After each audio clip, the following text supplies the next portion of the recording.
Well, summer is finally here, and you know what that means. It's time to go on vacation. The sun is shining, there's a cool breeze in the air, and you can hear the waves crashing upon the shore. This is perfect. Or it would have been if this wasn't just a green screen. I mean, what did you expect me to do? Travel somewhere? Who even does that anymore?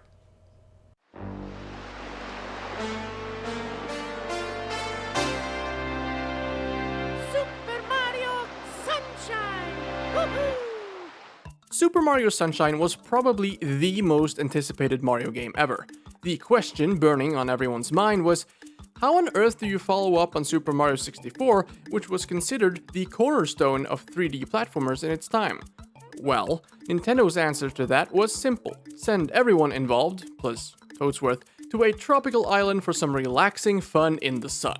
So pack your sunscreen and strap on your masks, because we're hopping on a private flight to Isle Delfino. Welcome to the sun-drenched tropical paradise of Isle Delfino. You know, this is actually a neat little intro to the game. However, it's really easily skipped since it's at the start of when you turn the game on, instead of after you start a new save file. On one hand, it saves time, but on the other, if you're like me, you'll go at least a couple of years before you realize that it's even present. The most surprising thing about this little pre-rendered clip though is how much voice acting there is. I actually didn't play Sunshine until after I played both Galaxy games, and by then, Nintendo completely stopped with their whole voice acting in games thing. Which is kinda sad, to be honest, because it's not that bad here. It's also very fun seeing Mario and Peach rendered like this. I imagine it must have been even cooler for the people that played it on release though.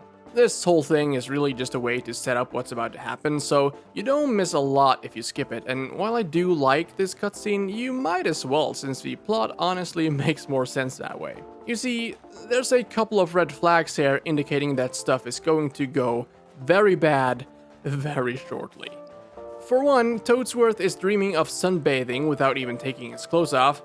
Weirdo. But Peach also spots the silhouette of what could only be Mario, who's currently sitting beside her, already in a food coma despite not having eaten anything yet.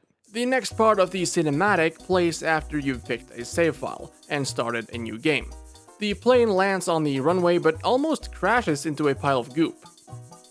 Apparently there's no one to welcome them, so since the princess starts hallucinating and is just about to have a heat stroke, Mario is asked to cross over to the main island to get help. The game promptly forgets about ever telling us to do this, however, since on our way we stumble across Flood, or a flash liquidizer ultra-dousing device. Our mission now all of a sudden is to clean up the runway, since while there are people here, none of them are willing to talk to us until we clean up or whatever.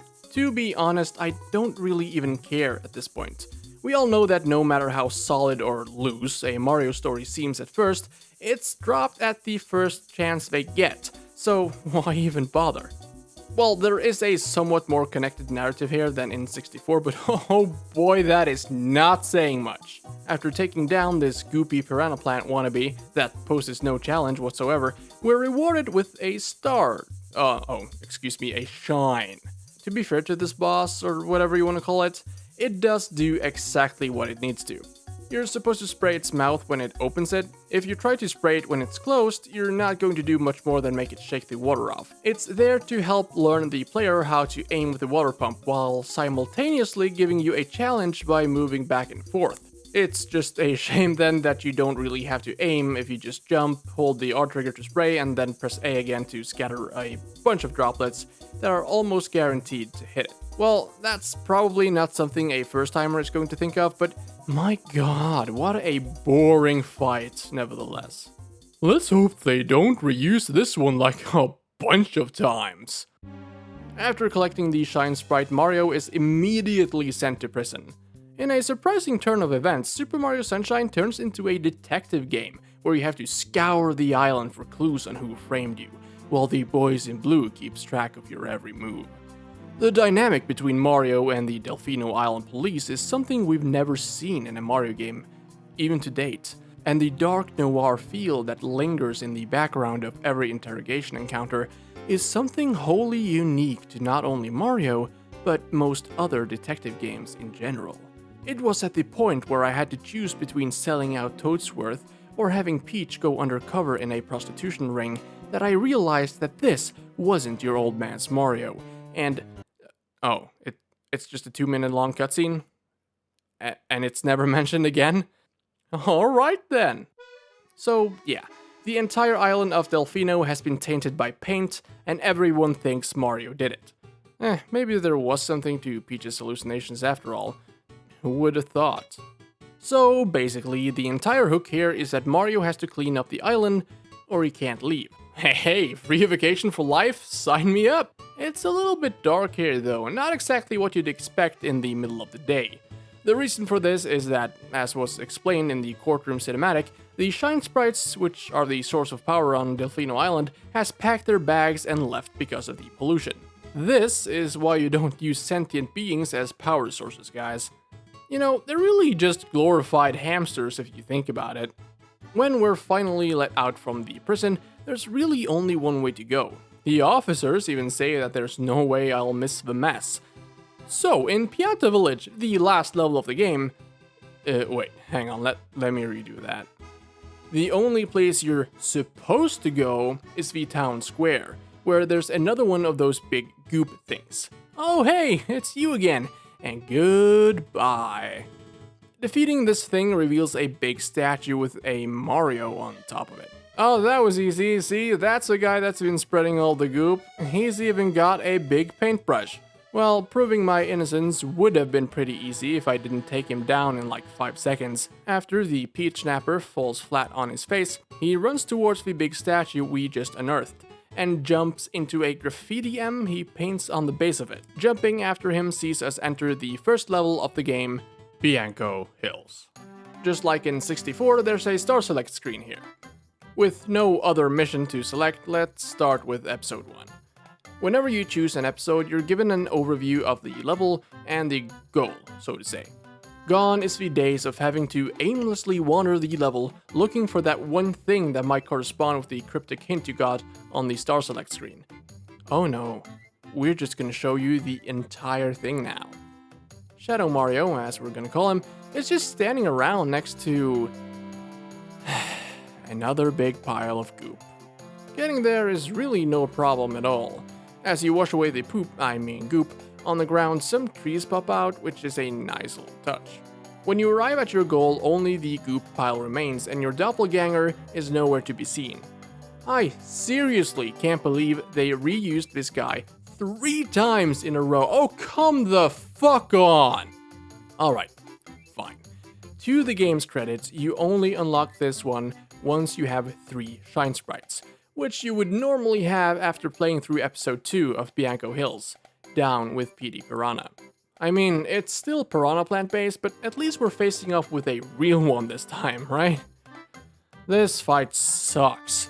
Not only does it not pose a challenge at all, yet again, it's also really slow. You start off by walking that same route up to the windmill, only this time you're walking past where you ended the last time, over the gate bridge that you raised the hill up to in the last episode. There are these weird looking vines curling around the windmill that damages you when you touch them, which poses, you guessed it, no challenge at all to avoid. When you get up to the top by riding on a windmill blade, you get a small cinematic of Pidgey and Mario falling through the roof.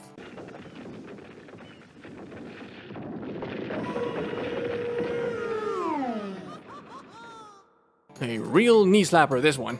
The fight itself is nothing special, but you really shouldn't expect it to be either, based on the precedent set by the other ones. Petey slowly turns in a circle and slowly charges up some kind of attack. All you need to do is spray his belly full of water to make him fall over. You'd think these piranha plants would have acquired the important evolutionary skill of closing your mouth when there's water pouring into it, but if that was the case, Mario would just die here now, wouldn't he? You then need to butt stomp his belly, but only when the arrow is telling you it's okay. Wouldn't want anyone to try and get this over with quickly. God forbid. It's when you exit this time after grabbing the shine that you're able to unlock the next level by defeating another goop piranha. Delfino Plaza is the hub world here where you'll return after every shine, and when you've fulfilled certain prerequisites, certain things happen. Collecting a total of 3 shines gives you access to the next level. Whenever something like this happens, you're given a short overview of where to go next, just like in the levels. This happens every time you come back to Delfino Plaza until you go and take care of whatever it is that is happening. It's simple enough to just mash through it, but do you really need to show me this every damn time? It's not like I'll forget where it is, and even if I did, the hub world isn't that big. The main reason I complain about this is that I usually don't even think about going to the next level until I've finished everything I can in the current one. So I guess that's somewhat on me. Still though, new events won't trigger unless you take care of the preceding one first. It's not that big a deal, just keep in mind that there can be only one ongoing event at any time if you feel like you're missing something important. The next episode is called The Hillside Cave Secret. This is where things start to get interesting, if you can get up, that is. I've never quite understood how you're actually supposed to get up on this hill. There are some signs you're supposed to follow, I guess, but they give pretty poor directions. I always just end up wall jumping here and then use Flood to get that extra little height and change of trajectory. Speaking of Flood, the moment you enter the cave, Shadow Mario leaps forth from the fog and steals it. This is a major what the fuck moment because it's at this point that you realize just how much you've depended on that little water sprayer. The reason I've waited until now to talk about Flood is because of how seamlessly it's integrated into the gameplay of Super Mario Sunshine. And I am of course not talking about the spray nozzle, although that too has its uses for movement. I'm talking about the short glide accessed through the hover nozzle. Much like the rest of the game, I have mixed feelings on Flood. On one hand, the hover mechanic feels like the perfect extension of Mario's jumps. It honestly makes the game much more fun than it would have been without it. It's also pretty amazing how many uses Nintendo gets out of as simple an idea as spraying water at stuff is. It's at this point that the 3D Mario games started solidifying themselves as more of a testing grounds for the series. While the 2D titles for the most part plays it safe and rarely ventures outside of the established formula, the 3D games overturns the classic conventions of the original every time, to the point where no two games are alike. Well, almost. On the other hand, the use of Flood means that Sunshine has to give up on Mario's most iconic move from the previous game, the long jump.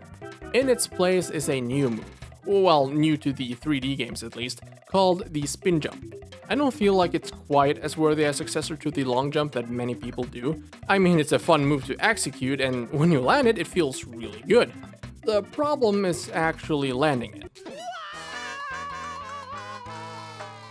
The spin jump can be very finicky with where it's aimed. To execute it, you need to do a full rotation with the control stick and then jump. The problem is that Mario's momentum need to go towards exactly where you need to be when you land. If it's even a slight nudge to either side, you'll either end up undershooting the platform or just outright missing it, since there's no way to do any course correction in midair. This is obviously not a problem when you have the Flood, but in these Floodless levels, it's really annoying. Now, to be fair, you don't have to use the spin jump for the most part, but there are other problems that present themselves as well whenever you lose the power to glide. Like I mentioned with the spin jump, changing your momentum in midair is nigh impossible. This also extends to normal jumps. Forward and backward momentum can be tweaked pretty easily, but there's no way to move to either side in midair. This is especially annoying when trying to wall jump for a long stretch of time, and your initial jump towards a wall is slightly skewed. Correcting with Flood doesn't work here either, since you lose all forward momentum whenever you activate the hover, and as such won't be able to cling to the walls anymore. Speaking of the hover, there's this annoying quirk here where the camera is dead set on getting behind Mario whenever the hover nozzle is activated. This makes hovering while in certain positions really unwieldy, since the directional controls are directly tied to where the camera is, and you'll end up just hovering in a circle while you're waiting for the camera to get in place, and when that's done, you only have a couple of seconds left of hover time. This causes so much more frustration than necessary, especially when you're in a tough spot and just need to get back to that platform. I I think the most surprising part of this is that certain maneuvers are so incredibly rigid, while others are extremely snappy, almost too explosive, one might say. This creates a weird contrast where certain moves are really flexible, while others feel like trying to move a huge boulder that's barely small enough to budge. If nothing else, movement is the one thing in Mario games that always feels consistent, and that just isn't the case here. I do think this is mainly because of the inclusion of FLUDD, and no other challenge makes that clearer than the ones where it gets taken away. Though this is the only one where movement isn't a problem. There are usually a couple of these types of challenges per level, and almost all of them have this children's woodblock toy aesthetic to them. I really like how these look, and compared to the cartoony realism that the rest of the game goes for, this is a bit more abstract, which not only makes for a nice change of pace visually, but also gameplay-wise since FLUDD is taken away. You shouldn't have too much of a problem with this first one. It's very simple as far as platforming goes. Episode 4 introduces another new type of challenge, namely the Red Coin Challenge. If you went and explored the Windmill Village beforehand, you probably noticed a distinct lack of red coins. This is because, unlike the game that came before it, Super Mario 64, Sunshine operates solely on an episode-to-episode basis. This means that you can only collect the shine that's tied to the episode you're on. No longer can you wander around and collect a random star out of order. Personally, I don't mind this change since it's what I would have aimed to do regardless. Collecting the red coins is easily done since they're kept so close to each other, in a rather compact location. This shrine also serves as a way to make sure the player gets familiarized with the area. You're not at all required to go there earlier in the level, so unless you're of the exploring type, this is completely new to you at this point. The next shrine further builds upon this by having you face off with PD Piranha again. But this time, he's flying around the village. You have to use these weird pig-like sucker things to shoot him down after waking him up from his nap, probably having a nightmare about getting drowned and resuscitated 3 times. Well, it looks like some dreams do come true. The only thing that's really changed is that he has this annoying whirlwind attack, which only serves to waste even more of your time, because if you take too long to spray him full of water after you've shot him down, he'll fly straight back up and start his slow sightseeing tour again, until he gets tired so you can plant him into the ground. While this fight is more tedious and time-consuming than hard, this next episode makes up for it in spades. Episode 5 is yet another secret level, and boy oh boy is this a sharp difficulty spike. The first secret level went easy on you, giving you some mellow chasms to jump over and 2 slightly rotating platforms. The second level turns the knob 180 degrees from easy to fuck you. This is where you'll notice how debilitating it is having FLUDD taken away from you. We start off with an aperitif of alternatingly rotating platforms, followed by the entree, precision wall jumping, followed by the main course, a rotating cube that carries you a very long way up, which takes ages to reset if you're lucky enough to not plunge into the abyss if you fall, and end off the meal with a dessert of way too many fucking revolving platforms. And hey, don't worry. If you die, you'll just have to do the entire thing all over again. Thankfully, there are a lot of 1-ups here, and the game starts you off inside the secret level if you die in it. Normally it sends you back to Delfino Plaza, but that's not the case here for some reason. I had so much trouble with this one as a kid. To some extent, I still do. The whole point for this level to exist seems to be to test your patience. The first platform section isn't too bad, and while I said precision wall jumping, that's not entirely correct. I mean, it is possible to miss this jump since you can't move to the sides in midair, and the added challenge of being on a moving platform when jumping off at the end makes it a little bit harder.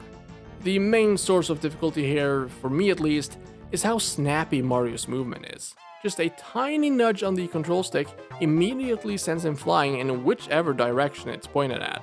This makes navigating these spinning cubes really awkward since you have to correctly gauge at which point it's safe to cross to the other side. Try too soon and Mario slips and slides down the side. Do it too late and Mario won't be able to cross because of the steep ledge and, you guessed it, slips and slides down the side. It's like this with every rotating obstacle, and they're primarily found in these secret levels. In the normal open levels, this sudden acceleration isn't normally a problem, though if you're on a tiny platform, it can cause some trouble. And Sunshine is literally the only game in the series where this is a thing. In all the other 3D games, Mario needs to use a second to build up speed from a standstill. The movement in Sunshine feels unnatural in comparison. The next shrine is a weird one. In episode 7 you encounter Shadow Mario again, and need to chase him down like you did in Delfino Plaza that one time. It seems like the developers intended this to be kind of a showcase of how you can move around the level, but Shadow Mario runs a set route and it's really short. Like, he runs from where you spawn down to the village and then does a couple of wall jumps before he jumps back onto the ground. There's also the fact that this is really easy. If you're good, you can defeat him before he even reaches the river. Which begs the question of why he's even there. After you've chased him off and collected the shrine, there's one last episode in Bianco Hills. In episode 8, everything has seemingly been fixed in the level. There's no more goop floating around and the whole place seems a lot cleaner. This is actually another 8 red coin mission, only this time you have to climb these small windmills with strings in between them to get all the coins. I really wish the controls for these were better. I said earlier that you can't go sideways in midair. That's not completely true. You can go sideways, but usually not enough for it to matter. Well, here it matters. I honestly don't know what I'm doing wrong here. Almost every single time I do a big jump on these lines, I end up falling off just to the side of them. I'm keeping the control stick perfectly aligned and everything, but I can't for the life of me land on these stupid things. So, that's it for Bianco Hills, I guess. Let's finally check out that pile of goop that swallowed the boathouse. Oh, what a surprise. Another goop piranha. Well, 3 sprays and it's done. And just when I thought you couldn't make these things more boring.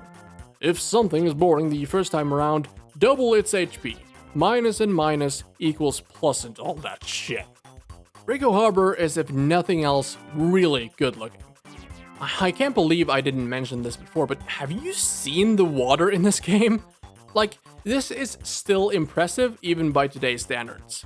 It's just too bad that most of it is covered in this black ink. The first episode sees us square off with Gooper Blooper, who has taken up residence inside some shipping containers.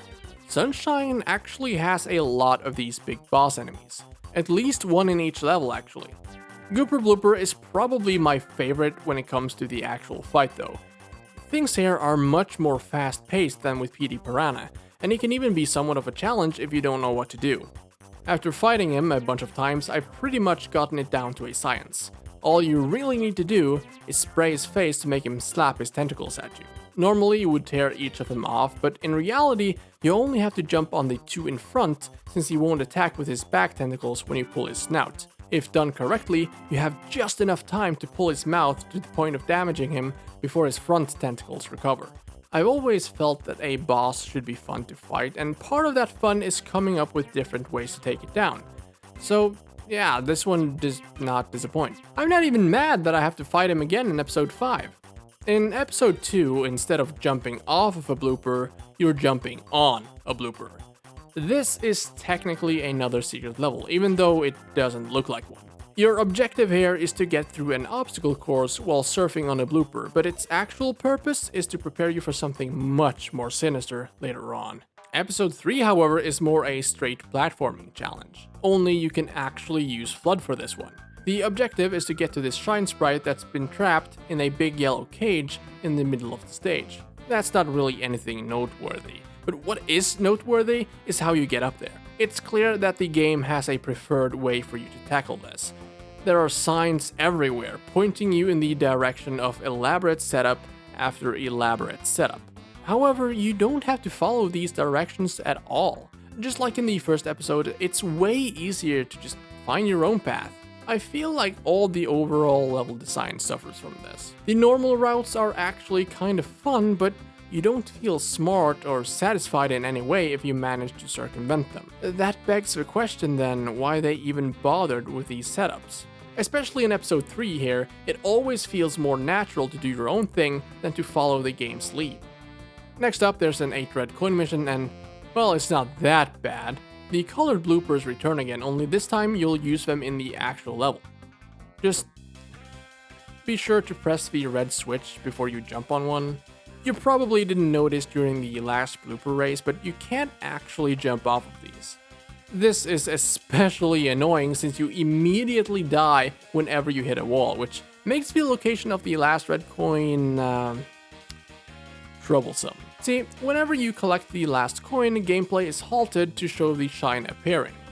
The last coin in this mission is located right between 2 boats, and you better be quick on the jump button afterwards, or else all that hard work will be for naught. It's like tucked in between the boats too, so you don't notice it until you've collected it either. And if you jump half a second too late or too early, or chose the fastest blooper, because yes, they do have differing speeds, and no one tells you anything about this beforehand, you're doomed. After this, Shadow Mario appears again.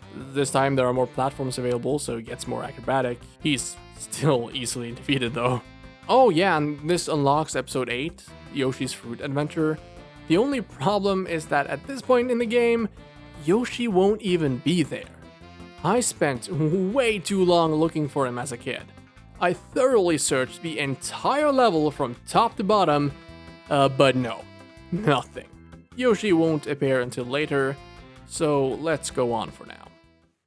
The next level is called Gelato Beach. To unlock this level, you have to defeat another Goop Piranha.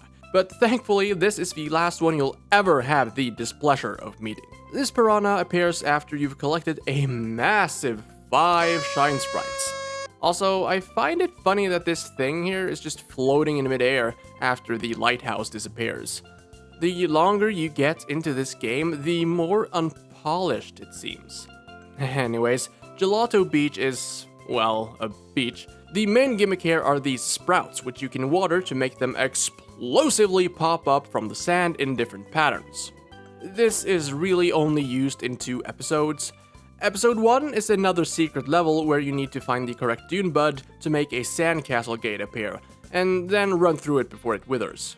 There's no way for a newcomer to know which is the right one, however, and the novelty of getting thrown into the air by these things dissipates quickly. The secret level itself is kinda interesting. There are these blocks of sand that starts falling apart when you step on them. They are easy to traverse, but I actually ended up getting a game over here since the ledge grab really doesn't agree with the sand blocks. Getting a game over is for the most part entirely inconsequential, unless you haven't saved in a while, since you're booted straight back to the title screen. It baffles me that it wasn't until Super Mario Odyssey that they dropped the whole extra lives thing.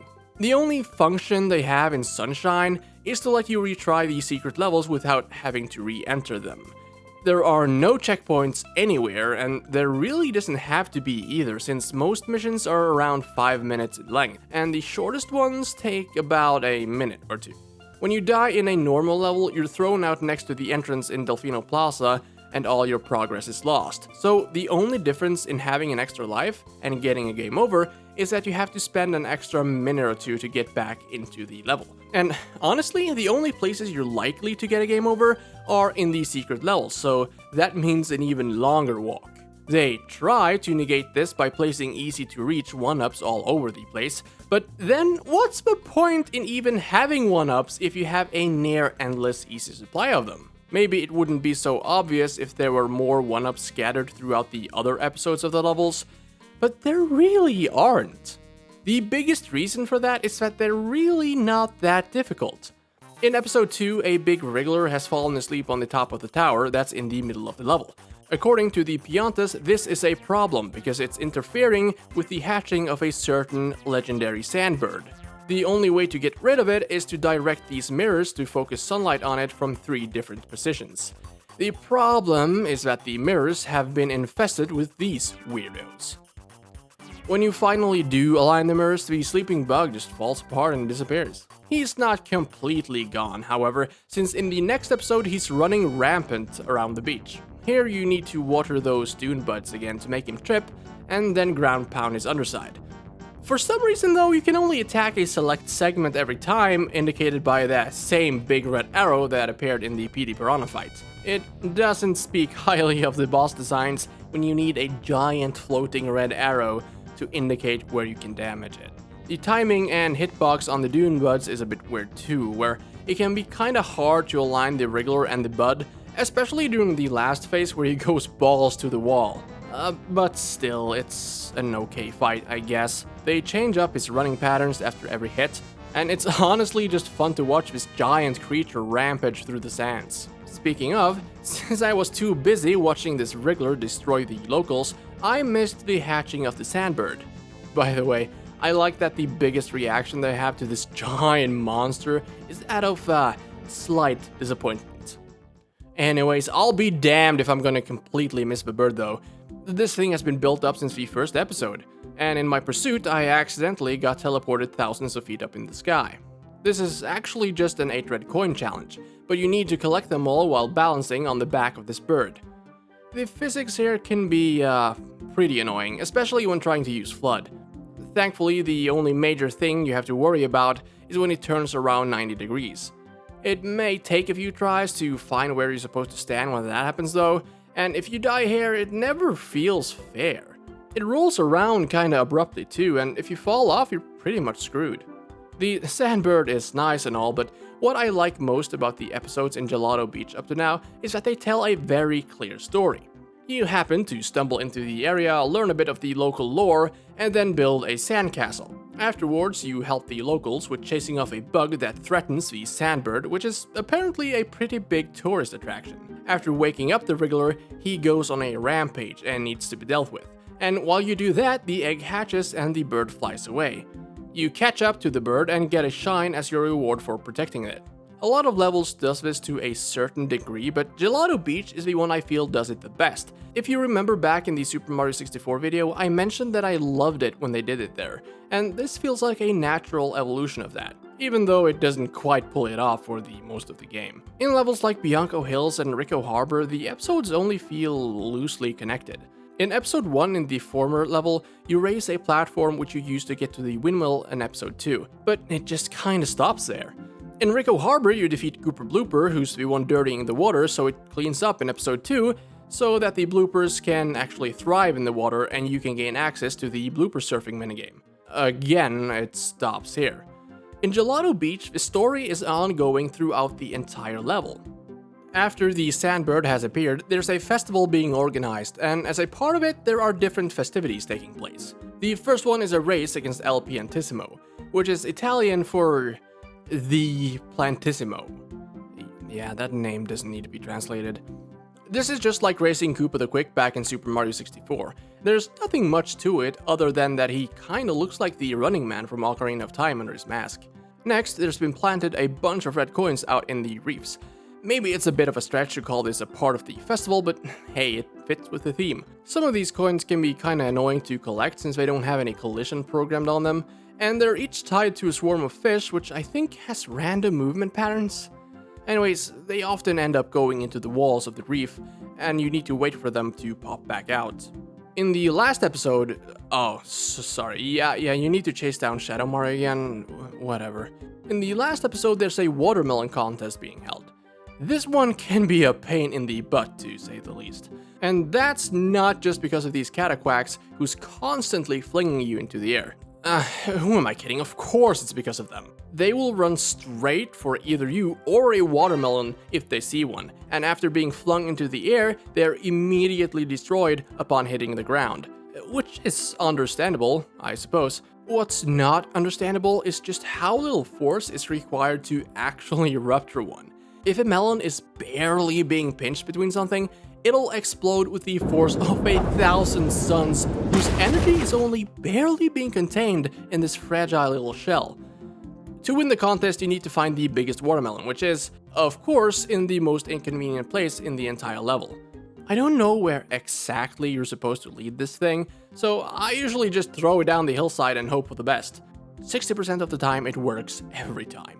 The physics are kinda whack here too. It feels like you're kicking a freaking football, even though this thing probably weighs like a ton. The last hurdle is getting it over this narrow bridge. It's not bad compared to the cataquacks, you just need to be really careful. The next event after restoring the lighthouse is Peach getting kidnapped. Again, by Shadow Mario. What is this, like the third time in the same game? I've just been ignoring this since the first Shrine of Gelato Beach, so I guess he's tired of waiting by now. You can't actually defeat him this time since it's scripted, so we end up chasing him to a giant boat. You know, there's something familiar about it, but I can't quite put my finger on what. Nah, probably just my imagination. How exactly do you give chase though? A, by boat, B, by plane, or C, by swimming? If you answer D, congratulations, you win a trip to Pinna Park by getting shot out of a fucking cannon. Before we tackle that though, I'd like to talk a bit about Delfino Island. Everything is interconnected, or at least the game makes it feel like it is by having both previous and not yet explored locations visible from the different levels. You can see Rico Harbor from Bianco Hills, and you can see Pinna Park from Rico Harbor. It's really cool, actually, how connected everything feels, which makes it kinda weird that the news reports on Delfino Plaza having lost connection to certain areas just because of a building having disappeared or something. And the whole cannon thing kinda makes you question how the residents normally get from place to place. One would think by boat, but in that case, why do Mario have to jump through these graffiti amps every time? Yeah, it makes it easier to restrict access to levels until you've fulfilled certain prerequisites. I know, but come on. It's the safest and fastest way to get to Pinna Park. Really? To get shot out of a cannon? Naturally, episode 1 consists of chasing the kidnapper. No time to take in the scenery for now, I guess. When we finally catch up to Shadow Mario, he summons a big mechanical lizard. You know, I could have sworn... Anyways, to defeat it, you're put onto a roller coaster ride, where you get these water-powered rockets you need to hit the robot with. When it's finally ready to get scrapped, Shadow Mario and Peach emerges from the cockpit, and our kidnapper reveals himself to be Baby Bowser. Oh, now I get it! Yeah, there never really was any doubt, was there? He goes on this long tirade about how Mario is a bad guy and Peach is his mom and... Oh wait, hang on a minute. Yeah, I've got some bad news, buddy. I don't think Peach is your mother. I mean, it's physically impossible. Besides, Bowser doesn't even have a day. Refusing to hear the truth, he flies away with a balloon. This leaves us with the freedom of exploring Pinna Park without any worries. No worries at all. In episode 2, there's suddenly a cannon on the beach, which you need to blow up and jump into to gain access to a secret level. This one's not all that interesting. The gimmick is that some of the platforms blink in and out of existence at set intervals. What's more interesting is how Pinna Park is set up. As you may have noticed, in episode 1 we went into the park itself, while in this episode we're confined to the beach outside. I don't know why they did it like this, but something tells me it has to do with technical limitations rather than it being an artistic decision. The next episode takes place outside the park again. Hey, look at that, giant Yoshi eggs. Oh, they're not Yoshis at all, are they? First the Yoshi's Island background in the secret level, and now this. I wonder if they're building up to something. The preceding episode doesn't hint at anything though. Here you need to take down this giant Electric Koopa that's perched himself near the top of the Ferris wheel, pouring electricity into it, making it go haywire. You get up by climbing the grates in the back, or you can just climb to the top of these ships and jump up from there. Though thanks to FLUDD you're able to skip a lot of it if you want to. Punting the Koopa off the platform actually feels really good, and it's kinda cool that you need to ride the Ferris wheel to the top to grab the star. Finally, when you're booted out this time, Shadow Mario appears in Delfino Plaza carrying a Yoshi egg. Okay, so I don't really get this. Shadow Mario will appear multiple times carrying stuff. He'll bring you both the rocket nozzle and the turbo nozzle in addition to a Yoshi egg. Oh yeah, I guess I haven't mentioned the nozzles yet. They're nothing big, really. The rocket nozzle gives you a high jump that is awkward to control, much thanks to the nature of the mid-air movement, and the turbo nozzle makes Mario go really fast, and they both replace the hover nozzle. These are always found in the levels if you need them to complete an episode. A lot of the time there will be multiple boxes, but only one of them is solid until you unlock it for that level by finding the designated one. In Delfino Plaza, they're used for gaining access to new levels. Well, at least the rocket one is, and therefore only appear whenever you've collected a certain amount of shines and have unlocked Yoshi. The difference between Yoshi and the nozzles is that Yoshi won't appear in the levels where you need him until he's been unlocked in Delfino Plaza. How does this make sense? Did they want to keep him a secret? I mean, clearly not, considering the title of episode 8 in Rico Harbor. It's not like he'll break the entire level either, since much like the nozzles, Yoshi can usually only be found in the episodes he's actually needed. Having to unlock him in this manner makes everything more confusing than it needs to be. As a kid, I remember I ran around Rico Harbor for like 15 minutes trying to find that damn egg, since there's literally no one pointing out to you that shouldn't even be there at this point. Whenever I unlock Yoshi, I like going back to Rico Harbor and do episode 8 actually, which conveniently gives me a chance to talk more about him. This might not be the dino we all remember. It's more like a bootleg version, to be honest. To get the egg to hatch, you need to present it with the fruit it wants. The fruit is usually scattered throughout the level, but not in Rico's stupid harbor it ain't. This Yoshi will always want a durian, for reasons we'll get to. By the way, a durian? Really? You know there's a reason why these are sold frozen and not allowed on public transportation, right? This is also the only fruit that Mario will just straight up refuse to pick up, so you'll need to kick it around to get it where you want it. This means that the physics for this fruit more resembles that of a ball compared to the other fruit. This was the worst idea ever. The only way to get fruit here is to climb on top of these tanks and ground pound on the buttons so that fruit pops out from the pipe.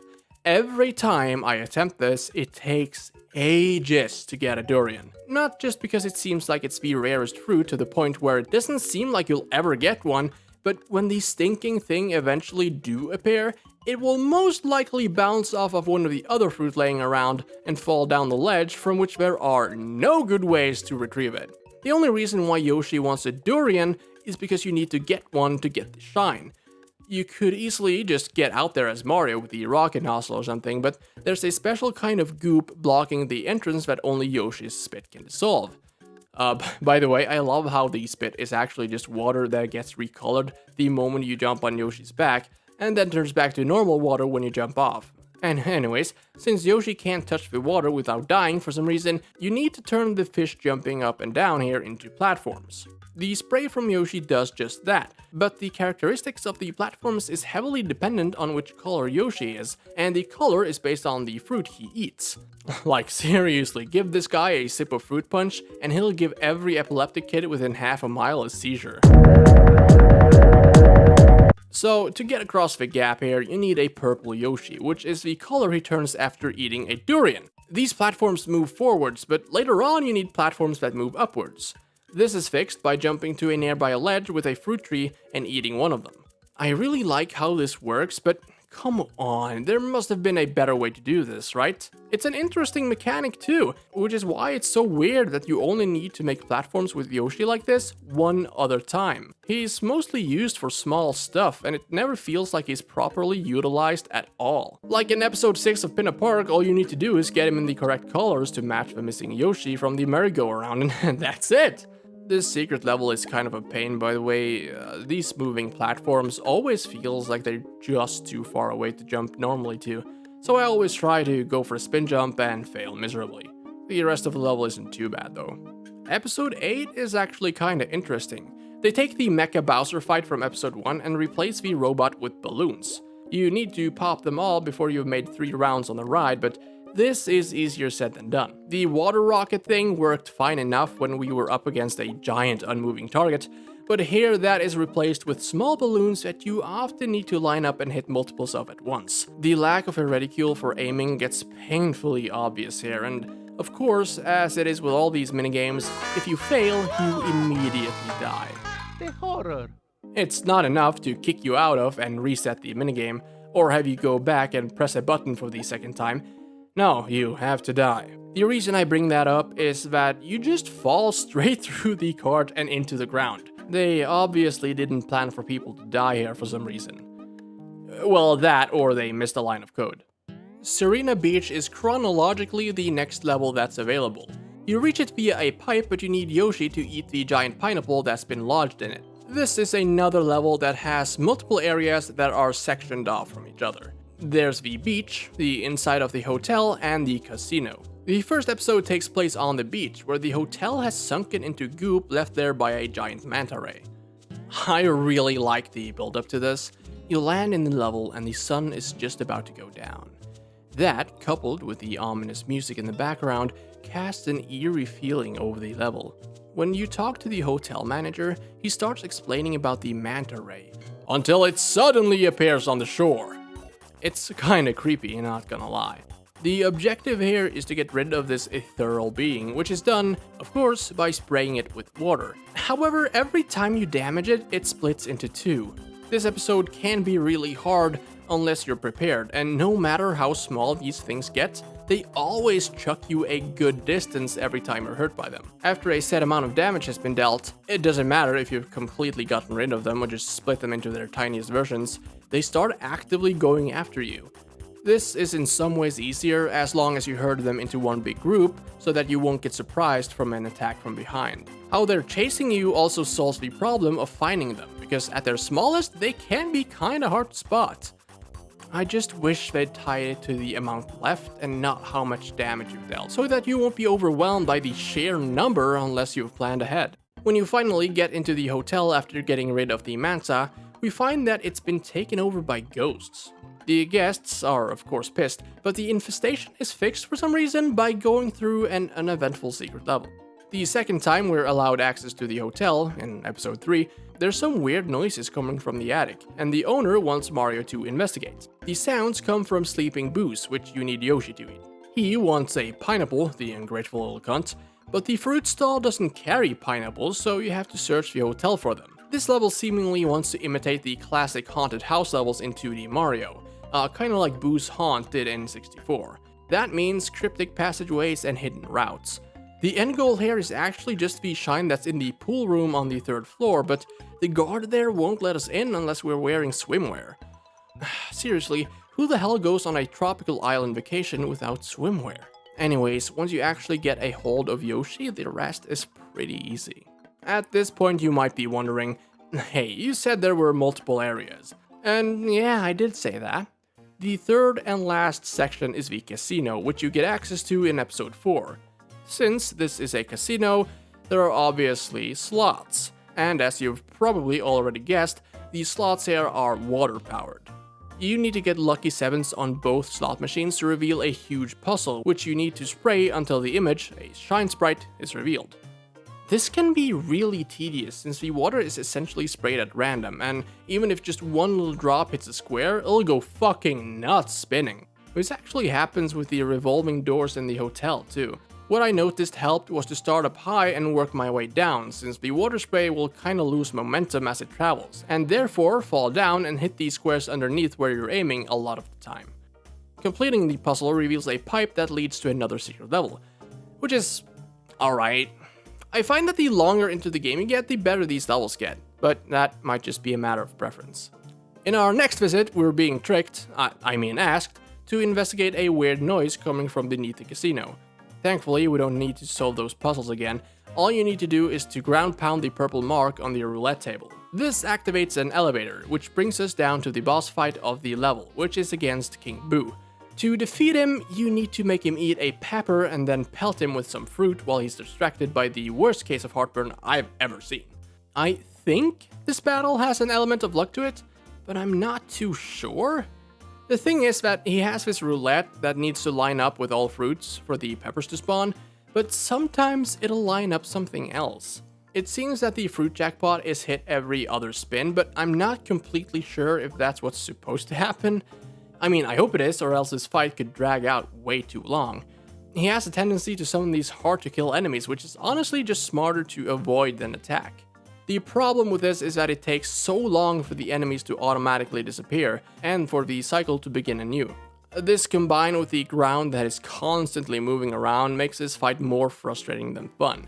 And yes, I am aware that you can halt the movement, but that only lasts for one cycle. I said that Gelato Beach does a good job at directing a narrative with the episodes, but so does Sirena Beach. You go from defeating a giant ghost manta to completely clearing the hotel of paranormal activity by kicking out King Boo, with 2 secret levels as filler in between. The reason I think that Gelato Beach does it better is because it all ends at episode 5 in Sirena Beach. In episode 7, as we know, Shadow Mario is back, this time running rampant inside the hotel. The manager tells you this and asks you to work as a bouncer for the night. I know I haven't been giving glowing critiques of the Shadow Mario episode so far, but there is one thing I like about them, and that is the ongoing narrative. This might just be my perceived version of it, but it seems like the islanders are slowly figuring out that this isn't actually Mario, especially since the Mario they know does nothing but go around and help them. Oh, that spraying water in their faces and continuously jumping on their heads thing? Definitely Shadow Mario. He's the one that did that.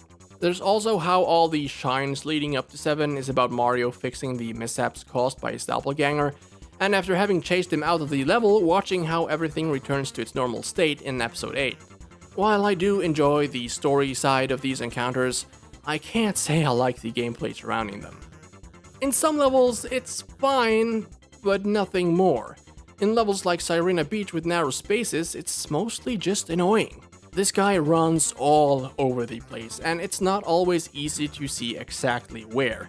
You'd think then that having him run a short route that loops would be a good thing, and the answer is both yes and no. On one hand, you don't have to memorize a long, complex path if you lose track of Shadow Mario. On the other, man, are these episodes boring. The longest one is probably the one in Noki Bay, but like the others, the positives are heavily outweighed by the bads. Camera problems, pacing issues. A lot of the time, Shadow Mario will just stop in place for a while. He usually only does this when you're too far behind him, but in Noki Bay he does it all the time, which makes it hard not to jump into him, and if you do, you're knocked on your back for far too long. This is like the longest staggering animation in the game, and when you're trying to catch up to someone, that's infuriating. Like I said, when you finally chase off Shadow Mario, the level returns to the norm. In Sirena Beach, your reward is a red coin mission in the hotel. Alright, let's get this over with. I've somewhat talked about red coins before, but let's take a closer look at them as a whole here, since this is the mission that got me thinking about them. When you enter the hotel this time around, there's a big red button on the ground. Just like in the blooper surfing episode in Rico Harbor, when you ground pound it, 8 red coins appear and a timer starts ticking down. Unlike Rico Harbor, this isn't a straightforward challenge with coins leading you in the correct direction. Rather, this is more of a test to see how well you know the hotel. This wouldn't be too bad, if only the last time you actually got to explore everything wasn't like 5 episodes ago. If you also went to other levels in between, then it's pretty understandable that you won't fully remember the layout. And hey, they still give you ample time, right?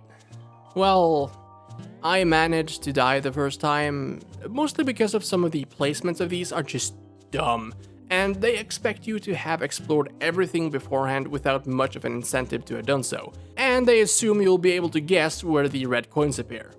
Adding a timer on top of everything makes it more hectic than it should be, in my opinion. Other 8 red coin shines deal with this in a much better fashion. The ones in Bianco Hills have their own sectioned off areas that provide platforming challenges. The one in Rico Harbor is a guided surfing challenge. Gelato Beach has the Sandbird and the Reef. The one in Pinna Park is also sectioned off, same with both of the ones in Noki Bay. And although the second area here is kinda big, the red coins follow a set pattern along with a bunch of yellow coins, so that they're easy to spot. Well, unless they break apart, but they always reform after a little while, and you can kind of follow along the path based on the speed they had before they split. Pianta Village is the only other one that has an 8 red coin mission that spans the entire level, but here there's no timer, so you can just leisurely take your time to collect them all. While I'm not too fond of the one in Pianta Village, it's at least better than the one in Sirena Beach. Both would have probably been much better if they followed more closely how they solved it in Super Mario 64. In that game, the red coins were always present. I do understand why they only had them appear in certain episodes in Sunshine, especially in the levels that had more than one red coin shine, but here's an idea. Why not take a page from Flood and have holograms appear? This would probably only be applicable to the ones in Sirena Beach and Pianta Village, but having them at least be noticeable while you were exploring the rest of the level would make it much less aggravating when it came time to actually collect them, giving you a chance to spot them earlier on and not having to look up a freaking guide because there's 1 or 2 coins you just can't find. Well, after finally finding that last dumb coin, it's time to head on over to Noki Bay, the penultimate level of the game. The episodes in this level are all kinda uneventful actually. In the first one you need to climb all the way up to the top of a cliff, and the way you do that is by spraying these symbols on the walls which make them retreat into the rock to make platforms to walk and jump along. This is for the most part the main gimmick in this level, other than looking like a grand place to take a vacation. Too bad about the water being poisoned though. On the top is a mole and a cannon just like in Pinna Park, and he's guarding literally a giant cork which has been used to stop the flow of water from the waterfall. After getting the water flowing again, the poison is still present, so we need to go explore some ancient ruins. All in a day's work, I guess. There's some more of the hidden path stuff here, and you actually need to be kinda quick. Sections will protrude back outwards again after a set amount of time, so if you don't want to be pushed back down, you better get your ass moving. At the top, there he is. Gooper Blooper for the 3rd time. I really do like fighting this dude, but come on, guys. Something I realized after playing through this episode though, is how this level feels like it's naturally challenging your platforming skills while also feeling like an actual place. That got me thinking back, and looking at it like that, I don't think a lot of the level design in Super Mario Sunshine is that good. Bianco Hills is like, what, a mostly flat little town out in the middle of nowhere? It feels like the focus of a lot of these places are on them being an area that has residents going about their normal lives and just happens to have some platforming challenges here and there. I do really enjoy running around and talking to the Piantas and such that live here, but it's not really fit for a platformer, you know? Rico Harbor is pretty good, but Gelato Beach, Sirena Beach, Pianta Village, and especially Pinna Park, which probably had the most potential, all feel too real, if you know what I mean. It makes too much sense. If Mario weren't meant to visit them, these levels could very well just exist almost just like they are right now. I praised the levels in Super Mario 64 for this, but in Sunshine it's to an almost too high degree, which make them feel mostly boring. In the next episode, we're sent into a magical bottle for, training purposes. Training for what, exactly? Well, how about for fighting a giant androgynous eel? Well, fighting might be glorifying it a bit. What we're really doing is cleaning its teeth. Man, we're gonna be rolling in it whenever we're done here. All these gold coins, and to top it off, a hefty dentistry compensation for cleaning these things. Ooh, I wonder how much the Tooth Fairy will give me for that big boy. So yeah, the cause of the life-threatening poison in the water was the plaque of an eel that's never brushed his or her teeth in the course of his or her entire lifetime. A lot of people have trouble with the underwater controls here, which is kinda understandable. They're not the best, but I didn't really mind. The only thing I'll say is that the speed of the descent could be a bit faster. It gets kinda boring having to wait 3 minutes until you're finally within reach of the boss, but for everything else, they did give you that last mission in the bottle to get acquainted with the controls. The only thing I'm puzzled about is why you can't do this with the hover nozzle when you're in the water normally. Swimming can be kind of a slog here, which isn't ideal seeing as there's usually a lot of water present. I've already talked about the 2 remaining episodes that actually matters, the Shadow Mario and Red Coin one, so let's just jump straight to Pianta Village. Like I showed earlier, this level is actually possible to do whenever, even before unlocking Bianco Hills. It doesn't feel like a beginner level, mind you, so if you're a first timer, you're better off doing things in order, but the option is there for those that are interested. This level is also unique in that it has a daytime version and a nighttime version. These are of course limited to certain episodes because, of course, this is Super Mario Sunshine after all, but it's a nice little touch nonetheless.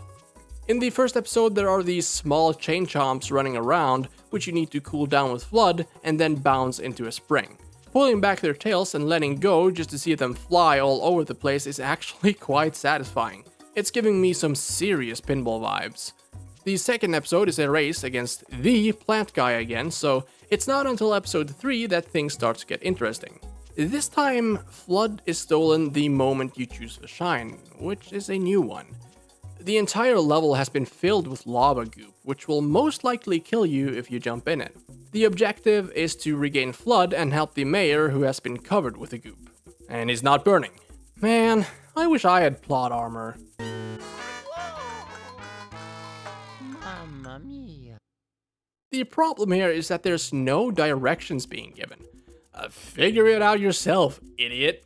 I think you're supposed to go to one of the sides and through this grate to the underside of the village, but it really doesn't seem like it considering how hazardous that can be, and honestly it just feels like you're doing something you're not supposed to. It's either that or jump down to the mushrooms and climb on the grates from there, but the same problem persists. It just feels unnatural to me for some reason.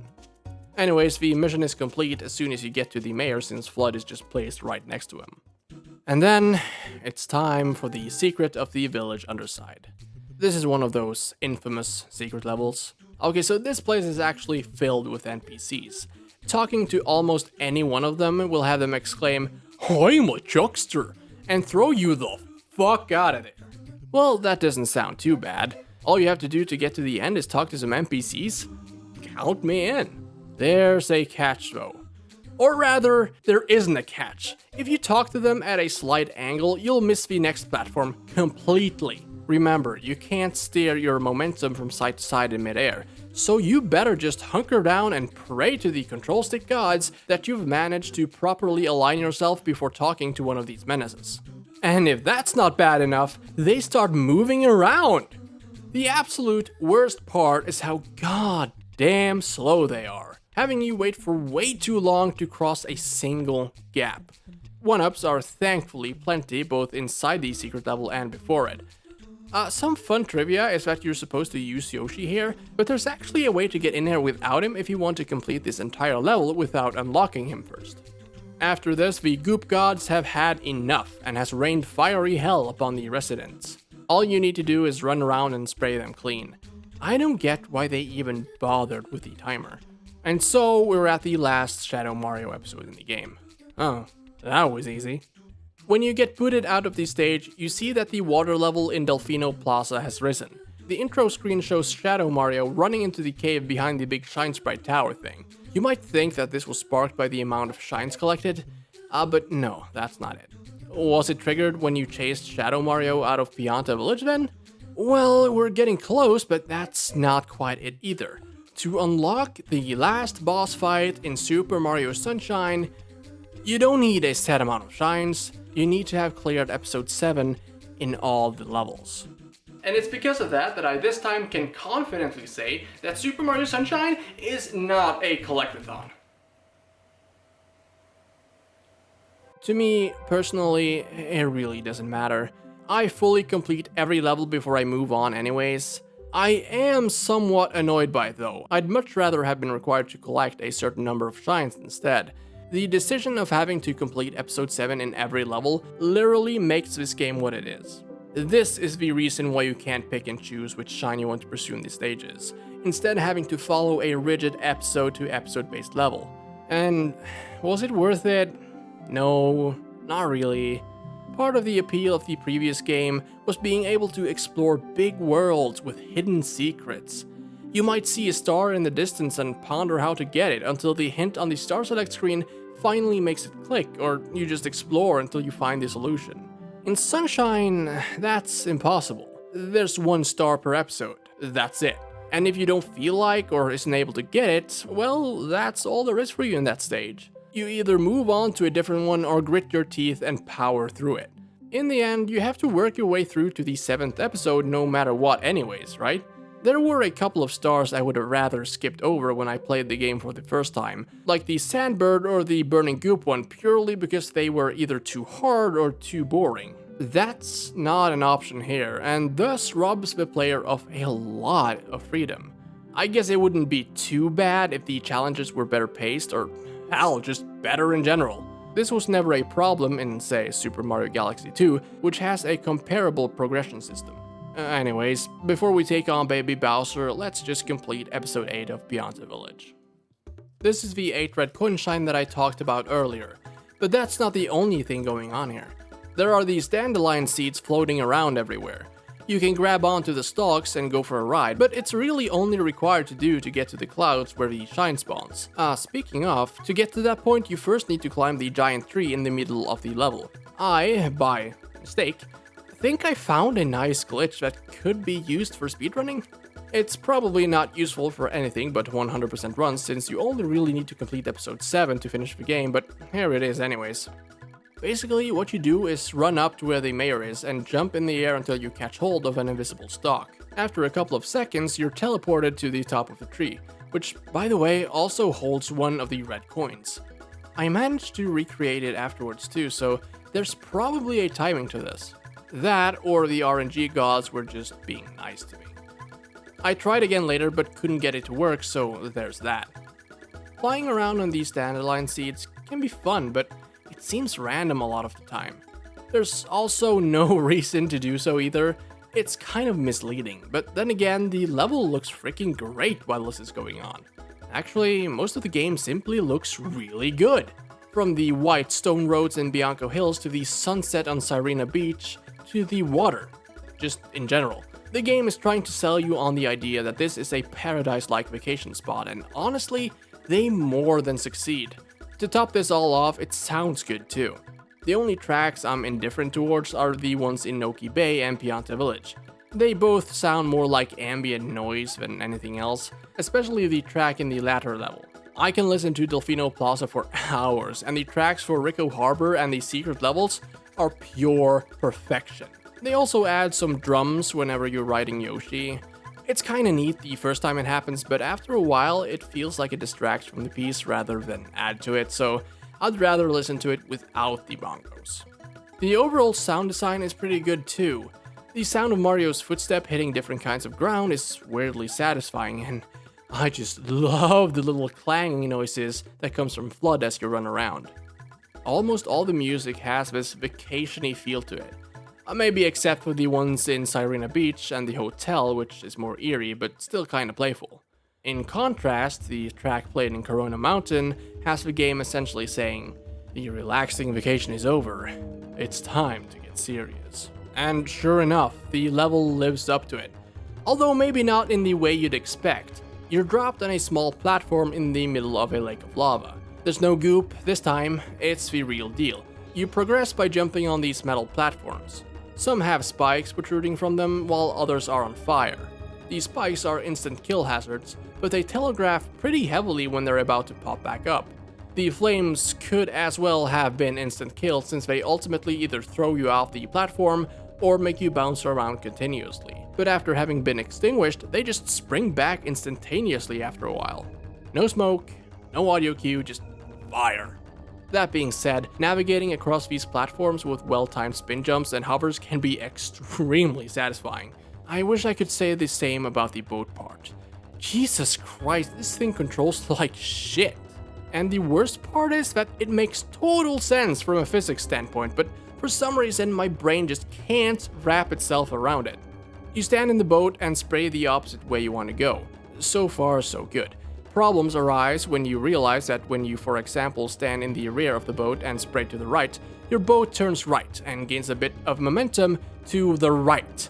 But then, when you go, oh shit, I'm about to crash, and then turn 180 degrees and start spraying, the boat keeps gaining forwards momentum and then starts turning softly to the left. The worst part is how these directions are switched as you move forward beyond the center of the boat, so that the spraying on the right turns you left and vice versa. It's a confusing mess while simultaneously making total sense. How did they do this? It wouldn't be so bad if it wasn't for the fact that the boat sinks if it's touching as much as a single pixel of anything, and that you instantly die when you touch the lava. I was so fucking close to dying when I was almost there, but I managed to save myself with the spin jump at the last possible second. And thank God for that, since if you die, you need to do the entire level all over again. It's not completely over yet though. To get to the fight, you need to climb these clouds using the rocket nozzle, because what else than clouds would you find inside a giant volcano? Above the volcano, I suppose, you find Bowser Sr. and Bowser Jr. enjoying a nice and relaxing bath. Mario, being the little rascal that he is, totally ruins the mood by appearing. I think the water is supposed to be heated by the shine sprites, since you see one in the water right here. Or at least you're supposed to. I didn't notice it until I watched back the footage and wondered why the camera stopped on the water for no reason. And after I stared at it for a good minute, I saw the shine. The opacity of this water could have been lowered just a little bit. Yeah. The fight is just Senior breathing fire at you and Junior firing homing bullet bills at you, both of which can be completely ignored if you just keep on moving. The way you damage them is by rocket jumping up and ground pounding or meteor pounding these notches. You need to take them all down, but that's easier said than done. Every time you hit one, the entire tub sways down towards where you're standing, so the bathwater comes tumbling. Yeah, you heard me right. Tumbling down towards you. This wouldn't have been a problem if 1. The water physics weren't randomized, and 2. The goddamn platform crumbles and, pretty quickly I might add, falls into the abyss. I died so many times because I was hit by that stupid water as I was making my way back to the rim of the tub. You could also rocket jump, which is probably the best idea, but you need to wait a bit to do it, since even though the bridge or whatever is in pieces, it still follows the momentum of the tub, so rocket jumping too early will result in the platforms catching up to you before you're able to make much headway. It's not exactly easy to tell when the tub has stopped moving either, since you have nothing to compare it to. After crushing the last platform thing, the entire tub tumbles over and everyone falls off. I love how Mario just breaks his neck in the sand while Peach gracefully floats down with her parasol. Flood is irreversibly damaged in the fall, and Mario holds a small funeral for it, shedding tears and all while Peach is just standing by, rolling her eyes. And Flood is never seen. Nah, just kidding, he's brought back like a minute later. The tub shine merges with the big shine in the plaza, and everyone dances as Bowser Sr. and Jr. look on and have the talk. Junior, I've got something difficult to tell you about. I have stage 4 lung cancer. And that is the end. When you go back to Delfino Plaza, there's a boat you can take to the airstrip now. Oh, and a side note, there's this guy that appears in all the levels, I think, that will give you some shades if you've collected 30 shines. It looks kinda cool, but has no real effect on gameplay, other than that it darkens the screen a bit. If I wanted that, I'd just turn down the contrast on my TV. Well, after you beat Bowser, he also gives you a rockin' shine pattern Hawaii shirt. I really wish you could wear the shirt without the shades though.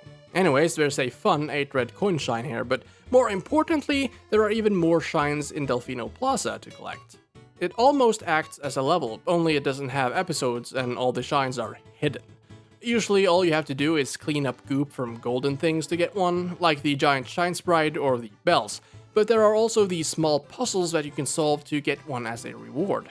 One has you pay this guy on the rooftop 1 coin so that he'll throw you through someone else's window, and then there's 2 you can get from playing a box breaking minigame. Okay, but seriously, this guy's entire island is in jeopardy because of the lack of shine sprites, and he's just hoarding 2 of them for himself? Jesus. The main attraction are the secret levels though. These are, infamous for all the wrong reasons.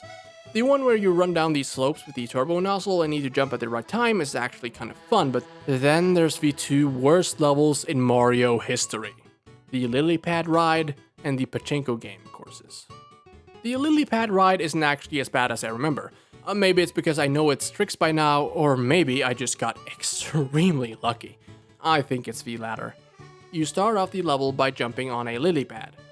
This thing disintegrates quickly, so if you stall, you'll end up falling into the poisonous water and die instantly. This is also an 8 red coin challenge, and you steer the lily pad down the river by using Flood. This thing can go fast, and missing a coin might end up costing you your life. And I don't necessarily mean in-game. If you need to go back to start for some reason, the devs were kind enough to place a pipe at the end for you, which takes you back. Back to Delfino Plaza, that is. Gotcha! Alright, no big deal, you might think. I'll just run over to the pipe again and it's blocked. What you need to do to actually unlock this level is take Yoshi on a disgustingly slow boat ride over to this island and have him spray away the goop. This resets if you either go back to the plaza via the pipe or get a game over. To quote the angry video game nerd, what were they thinking? This is an insult to the player. First of all, the boats are so fucking slow to go back and forth, and Yoshi has a timer on him. If his belly empties of juice, he disappears. They do plan for this by placing out fruit though, but if you don't realize that there are coconuts on this first island, you're doomed. He also disappears if he falls in the water, and these boats can be kinda hard to land on too, I might add. Second, no secret level has ever had a pipe in it up until this point, nor will any secret level have one after this. Maybe they meant for it to go back to start but programmed it wrong. I don't know, but either way, this is an atrocity. The pachinko level isn't as bad as it's infuriating. The main problem here is that it literally takes the controls away from the player. The hover just doesn't work as you'd expect here, but sometimes it does. This is an 8 red coin shine also and tries to emulate a pachinko machine, a popular gambling game in Japan, but to everyone else it might seem a bit more like pinball. The main issue here is that you've got one shot at each of the coins, while wrestling with physics that wants to push you into a set path with total disregard for your momentum when you exit the ball path. And of course, if you miss, you need to do the entire level all over again. Jesus Christ. If I weren't adamant about 100%ing the game, I'd say fuck you to these 2 levels and go on, but here we are. Oh, but we haven't collected all the shines yet, now have we? Well, you see, every stage actually has 11 shines. There are the 8 regular ones, and then there are 2 secret ones, and 1 100 coin shine. For most of these secret shines, all you have to do is revisit these secret levels and complete a timed red coin challenge there, only this time you have Flood with you. These can be attempted as soon as you've completed it once already, but how the hell are you supposed to know this exactly? For one, who in their right mind would actually want to replay these unless it's to listen to the music? I can personally guarantee you that there's been no one that's gone, oh, I want to go repeat that Chuckster level, and been happily surprised to see a red button on the ground. No one! I mean, it is nice to go back and try them again with Flood, if only to be able to say fuck you to the entire level and just hover everywhere. But these red coin missions poses no challenge whatsoever, even if they're timed. What is the point of them? The worst one is probably the blooper surfing, since it's not immediately apparent that it's a secret level. Even if you choose the episode again, nothing tells you that there's another shine hidden there, until you go back and get it. And that's not even guaranteed, since you have to beat your previous time to make it appear. This means that if you don't, you'll be none the wiser and go, I guess there's nothing left here, and abandon it for eternity. For these stages that only have one secret level, there's a shine hidden elsewhere. I don't mind these at all, to be honest. They're at the bare minimum much better than the red coin ones, that's for sure, and that's even counting the one that's only available in a certain episode, which is the one in Pianta Village, where you have to climb to the top of the tree and spray the sun to make a shine symbol appear. Speaking of only available in certain episodes, it's finally time to talk about the 100 coin shines. Oh man, they botched these, that's for sure. In Super Mario 64, since there weren't any big changes to the levels based on which star you chose, you could always expect to find the coins in the same place all the time. In Super Mario Sunshine, however, they don't just move around the coins, but the enemies as well. So, while collecting 100 coins in 64 came more naturally the more stars you collected, since you got a better grip on the level, and where the coins were, since the stars took you pretty much on a trip throughout the entire level, in Sunshine, seeing as you don't have any references from previous episodes, since all the coins have been moved about, you'll have to walk around and search every nook and cranny, and it is boring. Also, if you're unlucky, you'll find yourself in a situation where you've collected like 80 coins but can't find more. Because guess what? Some episodes don't even have 100 coins in them. There's also the fact that you're booted out from the level whenever you collect a 100 coin shine. Even in 64, that didn't happen. In fact, I honestly can't defend the boot out system at this point. In 64, it existed to have the player familiarize themselves with the level by having them run through it a bunch of times. Here, it's completely void, since not only do you get an overview on where you need to go, but the level changes every time you enter. Some might say that, hey, the level does change after all, that might be why they kick you out. And to that I say, bollocks!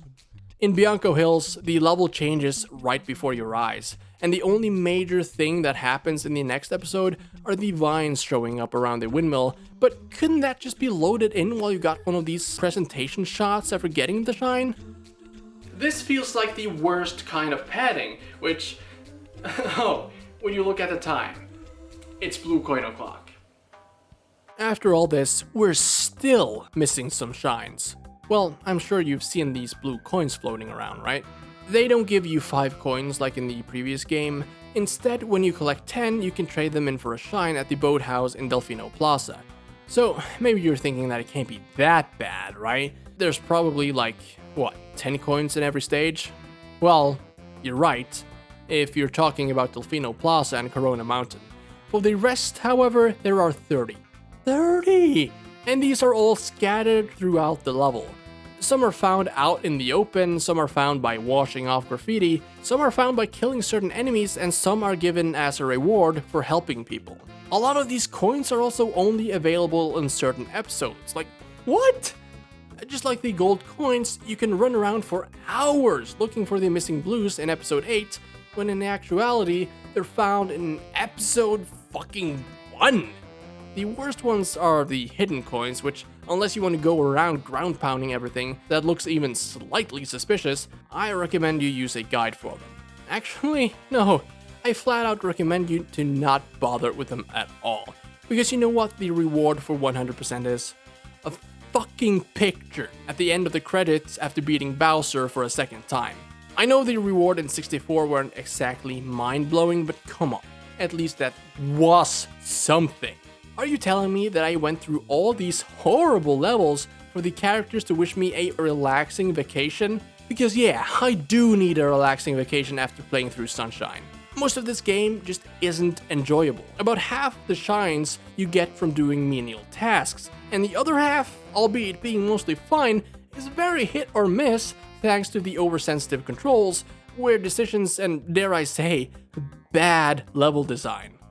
I wouldn't be as hard on the game if they kept to the first 8 episodes of each level, dropped the red coins in the secret levels, gave it a little bit more polish, and did some more stuff akin to the hidden shine in Gelato Beach, for example. It feels like everything after episode 8 in any of the levels was just an afterthought, slapped onto the tail end of the game to inflate it. Oh hey man, I just wanted to remind you that we're launching that new Mario game in a couple of months. I can't wait to see everyone's reactions to there being 120 stars in this one too. Well, see ya. Fuck! But, of course, the insistence on having 120 shines severely hurt the overall quality of the game. Unlike Super Mario 64, which would have been fine with like 100 stars instead of 120, this game could have easily been trimmed down to at least 80. At least.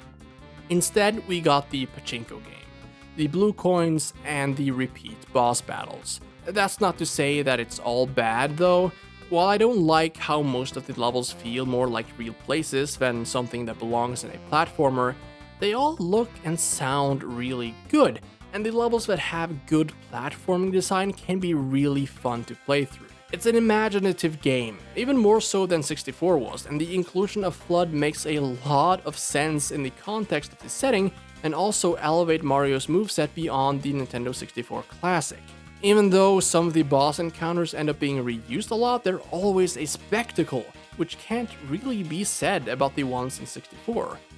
Sunshine is both a major improvement and a huge step back from its predecessor.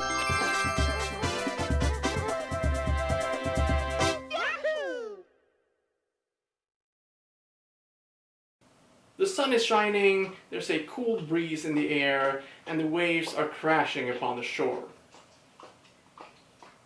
Whenever you're finished drinking,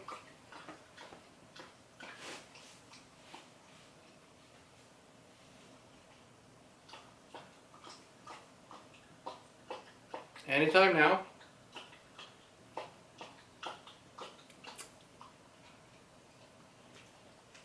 Thank you.